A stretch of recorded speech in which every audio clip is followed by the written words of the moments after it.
have reached Steele's Awesome Toy Collector's Review.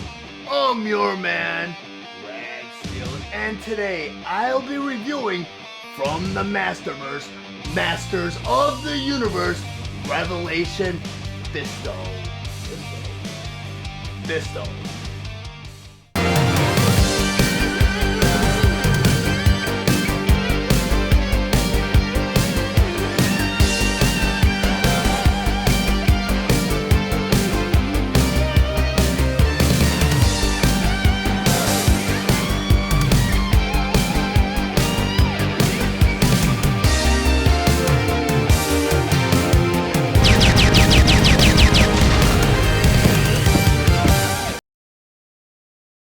From the Masterverse, Masters of the Universe, Revelation Fisto. But before I get into the actual review, I just want to talk about some of the spectacular details on the packaging. Up front here, you have a typical display window showing you both the figure and all of his accessories inside.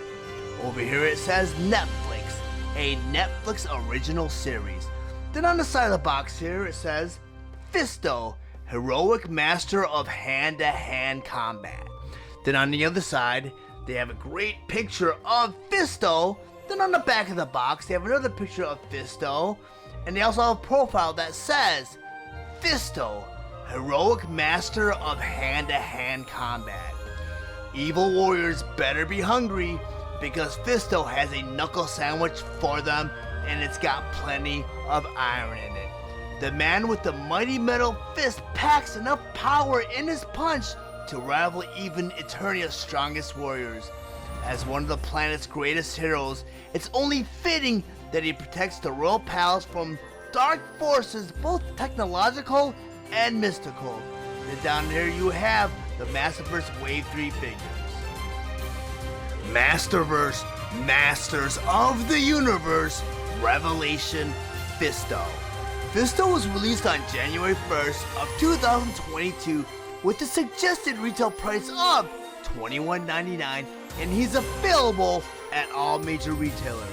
Fisto was released along with other Masterverse Wave 3 figures Scareglow, Andra, and Stinkor.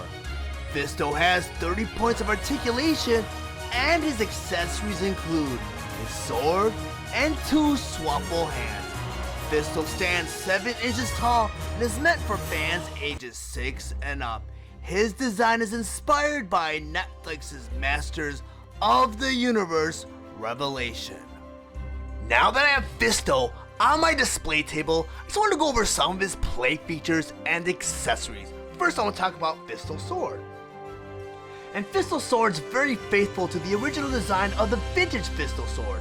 The only difference is the original vintage sword was all purple. The Masterverse version took the actual effort to paint the blade and part of the hilt silver, a silver metallic to give it that metal look. Go ahead and put that off to the side. And right out of the package, Fisto comes with a closed fist. But Fisto also comes with 2 swappable left hands. One semi-open to hold the sword and one totally open.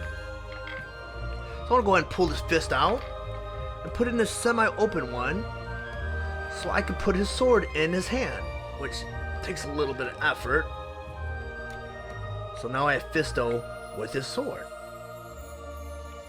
And I have to say, Fisto's done really well. And I know he had some big shoes to follow in, saying that the current wave includes both Stinkor and Scareglow, which were phenomenal figures. But Fisto is so underrated. I mean, with this wave, you have 2 great figures like that, and you bring in Fisto, and Fisto's not generally a super popular character, but this guy was done so well.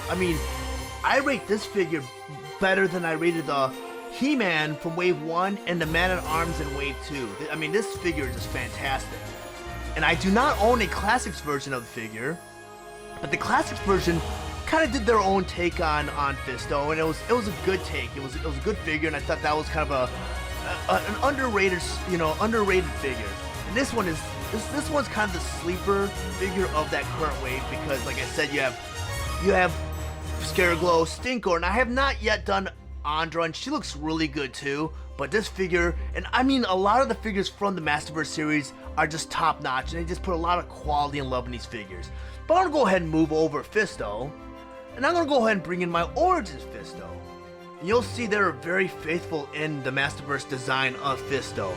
From the armor to the boots to even the sword. I mean, this figure was very faithful, and I think I prefer this figure over the Origins version. And we know that the Origin figures are heavily based on the vintage. I've never had a vintage Fisto. The only one thing that really disappointed me about Fisto was they could have maybe vac metaled the fist. But I mean, otherwise, it's not necessary to. I mean, the figure is great. So I'm gonna go ahead and rotate around so you guys can see what both these figures look like from all angles. And I have to say, Fisto, this figure is probably one of my more favorite ones in Wave 3. I mean, I prefer him over Stinkor, and I actually prefer him over Scareglow too. I mean, Scareglow was a cool figure, don't get me wrong, but I don't know, there's something about this figure that I really like. But if you guys found any of the information in this review valuable, please like and share this video. Also, if you really enjoy my content, please subscribe to my channel, and while you're there, please click the bell to be notified of any future videos. I want to thank you for watching Rad Steele's Awesome Toy Collectors Review. I'll check you guys out next time.